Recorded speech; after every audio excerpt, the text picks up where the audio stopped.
পুলিশেরই গুলিতে মরল পুলিশের ছেলে। একজনকে মারতে কতটা গুলি লাগে, এমন নানা প্রশ্নে চোখের জলে ভাসছেন কোটা আন্দোলনে নিহত ইমাম হাসান তায়েমের মা। গত 20 জুলাই যাত্রাবাড়ি এলাকায় পুলিশের গুলিতে নিহত হয় সে। সাইফুল শাহিনের রিপোর্ট।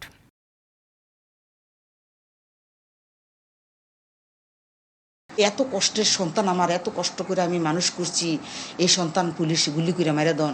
আজকে কি আমার স্বামী এই প্রতিদান পাইলো, এটাই পুরস্কার দিল। সন্তানহারা শোকে স্তব্ধ হয়ে গেছেন মা, শুকিয়ে গেছে চোখের পানি। পুলিশের গুলিতে নিহত ছেলে ইমাম হাসানের ছবির দিকে তাকিয়ে থাকেন সারাক্ষণ।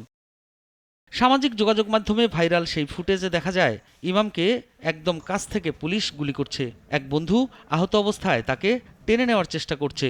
এক পর্যায়ে ওই বন্ধুও উপায় না দেখে তাকে ছেড়ে চলে যেতে বাধ্য হয়। পুলিশ তখনও গুলি চালায়।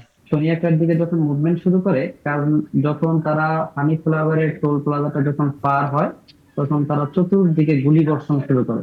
এই দৃশ্যটা দেখার পরে আমি ভয়ে দৌড়িয়ে টি স্টোরের ভিতরে ঢুকে যাই। আমরা 3 জন ছিলাম, আরো যারা মানুষ ছিল তারা সবাই দৌড় দিছে।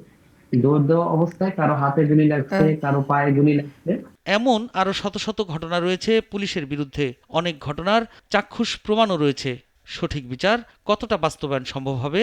বিচারের আওতায় আনা নিশ্চয়ই যাবে। যে সমস্ত জায়গায় তারা ফৌজদারি অপরাধ করেছে সেগুলো নির্দিষ্ট জায়গায় নির্দিষ্টভাবে অভিযোগ দায়ের করতে হবে, এফআইআর করতে হবে, এবং এফআইআর করলে সেটা তদন্ত হবে, চার্জশিট কোর্টে যাবে। অতএব বিচার করা কোনো কঠিন কাজ না। সরকারি চাকরিতে কোটা সংস্কারের দাবিতে আন্দোলনকে কেন্দ্র করে পুলিশের গুলিতে গত 20 জুলাই যাত্রাবাড়ির কাজলা এলাকায় মারা যান ইমাম হাসান। সে নারায়ণগঞ্জের সরকারি আদমজীনগর MW কলেজের দ্বাদশ শ্রেণীর শিক্ষার্থী ছিলেন। সাইফুল শাহিন, নাগরিক, ঢাকা।